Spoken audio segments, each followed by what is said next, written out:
নির্ধারিত সময় নামাজকে আদায় করা ফরজ করে দিয়েছি। জোরে বলেন সুবহানাল্লাহ। তাহলে এই নামাজ এখন সেখান করতে কি হবে? হবে না, কাজা হবে। ঠিক কিনা বলেন? আর ফরজ নামাজ তো পারতপক্ষে মসজিদে এসে আদায় করার কথা আছে হাদিসে জোরালোভাবে। জোরে বলেন ঠিক কিনা? আমরা কি করি? অনেক হিসাবের মসজিদে আসে না, হ্যাঁ কথা বলেন ঠিক কিনা?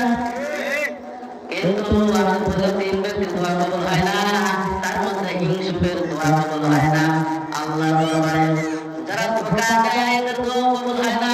হাদিসে আছে লম্বা লম্বা ফরিয়াদ করে আল্লাহর কাছে প্রার্থনা করে, ওই হারাম করে আল্লাহ ধোঁকা দেয় এদের দোয়া আল্লাহর দরবারে পৌঁছায় না।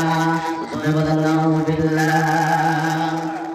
তাহলে নামাজ মসজিদে এসে পড়লে সওয়াব বেশি হয়, বাড়ির থেকে পড়লে যে সওয়াব মসজিদে এসে জামাতের সাথে আদায় করে আল্লাহর বান্দা